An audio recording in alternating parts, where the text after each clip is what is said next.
Hello everyone, and welcome to the last of the sacraments we're looking at for a historical overview for this semester. I'll give you the same caveat I gave for the other videos, that this can only be an overview. We're going to hit highlights and main points and trends historically without getting into too many of the details. I would refer you, if you're interested in the history of the anointing of the sick, to the book by Bernard Poschmann called Penance and Anointing of the Sick, which he goes through a detailed history of the sacrament.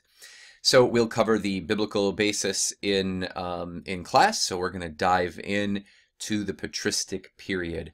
And the patristic period is somewhat easy to do for the first 400 years because, as it turns out, ancient Christian literature has left very little trace of the anointing of the sick. There just is not that much written data from the early church. Now, one should not actually really be surprised that this sacrament was not the object of special discussion. If you think about it, without prejudice to its sacramental nature, anointing of the sick, if you compare it with, say, baptism, Eucharist, confession, which are more essentially tied to salvation, anointing of the sick is really of honestly subordinate importance as a remedy for more particular situations. So the early church's focus is naturally going to be on other sacraments more. It's also its usage was not really called into question in this period. So as history tends to bear out, things are discussed more, written about more, explicated more when there's controversy. So we see in the early church baptism controversies. We see controversies surrounding the practice of penance. We see controversies with the Gnostics surrounding the nature of the Eucharist. We just don't find that with anointing of the sick, so there won't be that kind of special addressing of it in the early church. And again, if you think about it, similarly today, how often is the anointing of the sick mentioned in homilies and writings on religious practice? It's just, I think our practice today reflects the practice of the early church, that it's, or I should say the practice of the early church reflects our practice today. We just don't talk about it as much as we do the other sacraments. It's funny, even if you look in the Catechism, the treatment of baptism or the Eucharist is much more ample than the few pages it gives on anointing of the sick. So there's not a lot of writing. It's not that all references in the early church are lacking. There are writings, but they do lack the unequivocal clarity we would seek. So there's writings about anointings and anointings for healings, but it's not utterly clear that they're talking about the sacrament of anointing of the sick, because in the early church they often don't sufficiently distinguish sacramentals, like private anointings of the sick, from the rite of the anointing of the sick, the sacrament, or even the anointing of the sick is not distinguished clearly and perfectly yet from anointings that would go along with penance. So even when there are some hints of an anointing with oil for the sick, it's really a question of, are we talking about the sacrament of the anointing of the sick?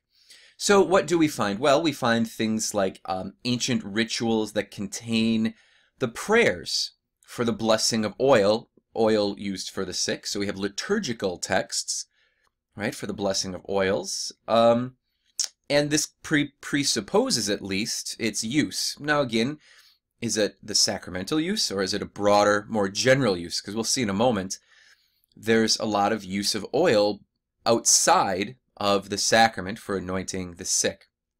We also find hagiographical writings that talk about the use of oils.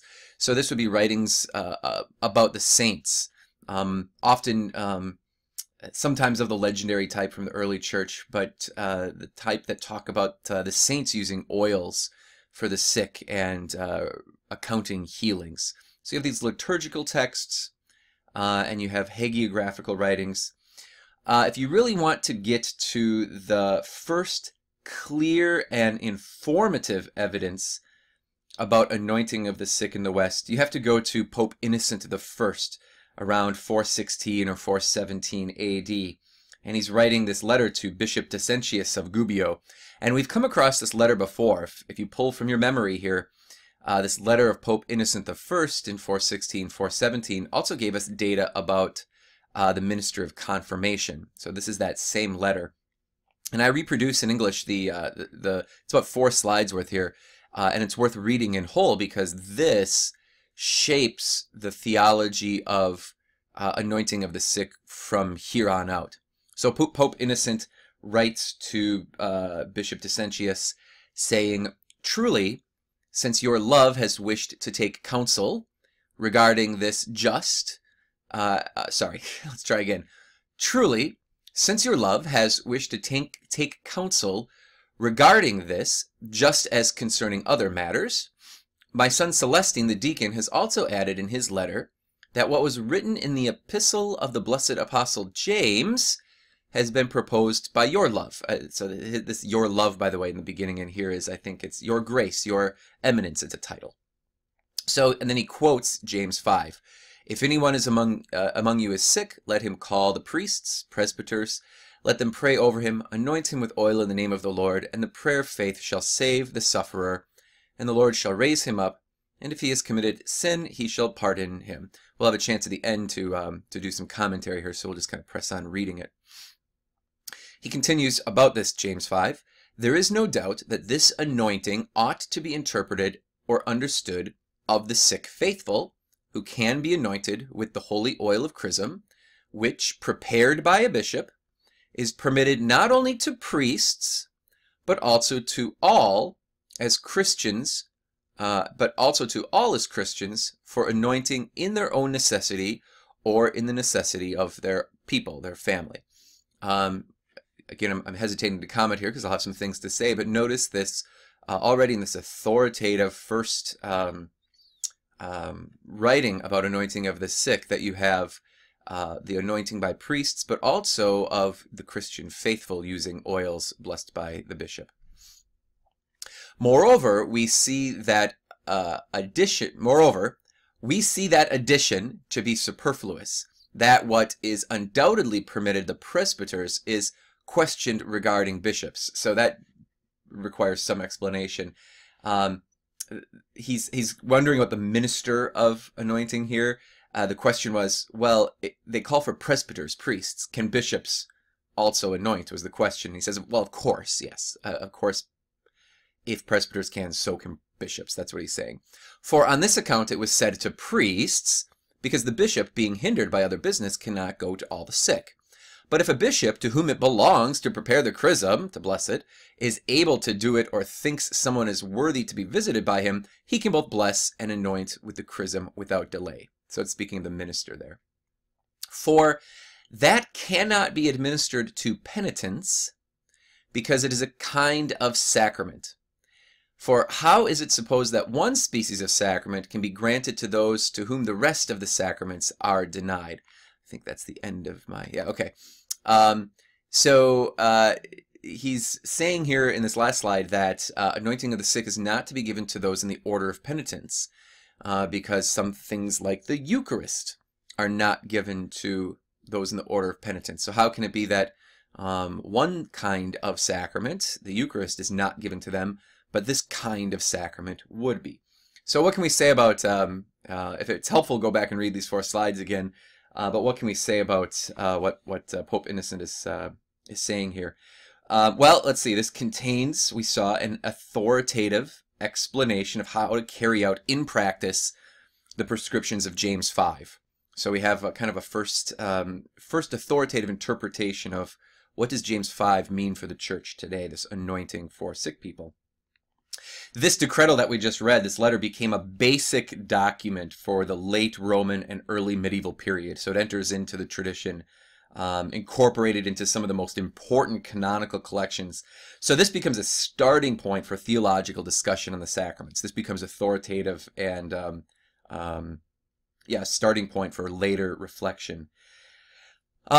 We can see at this time that anointing of the sick is already an established usage by this time. He's not innovating. He's talking about something that's already being done. The consecration of the oil is recognized as the prerogative of the bishop. It's admitted that consecrated oil serves not only for sacramental application by priests, we saw that, but also for personal use by the faithful. So the early church has no hesitation in also attributing the beneficial effects taught by James to personal use of the oils blessed by the bishop.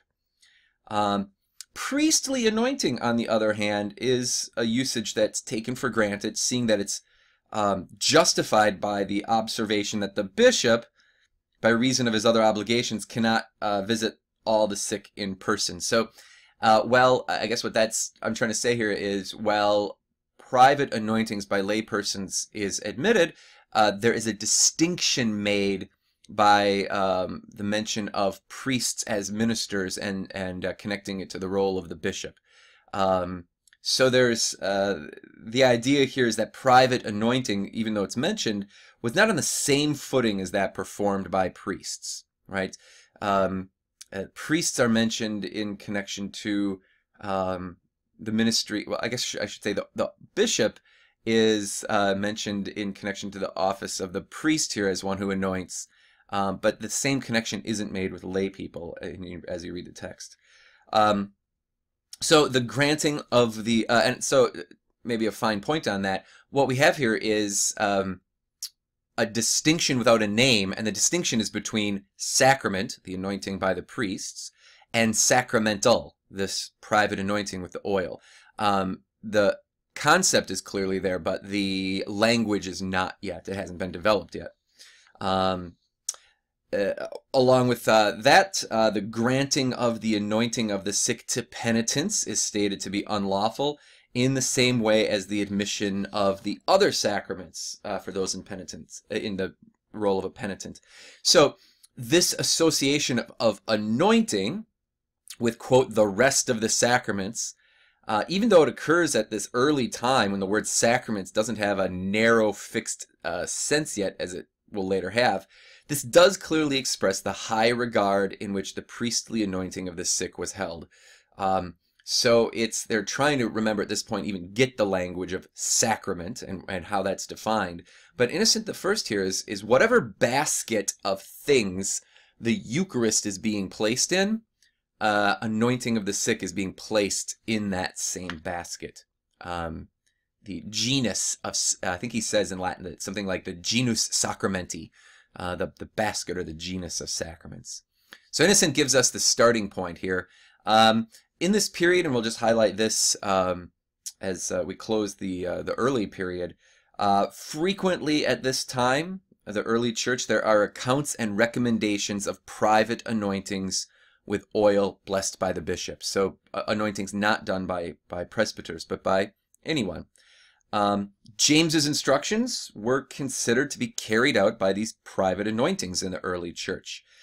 And so intelligibly enough, if you think about it, many people then, if they don't have this clear, distinct sense of these 7 sacraments, many people were content with this more convenient form of kind of a domestic religious remedy. We would just do it at home. So priests, that means, were only summoned, if at all, in case of grave sickness. But now, add to this the developments we saw with confession or penance.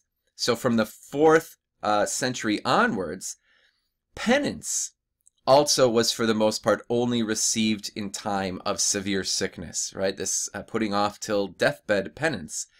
And anointing, since it was refused to penitents in accordance with Innocent I, that means priests are going to have very few opportunities of administering it, right?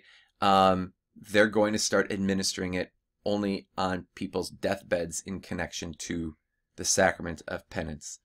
We'll pause there because we'll see that as we move into the early medieval period, the sacrament starts to develop in our understanding of it.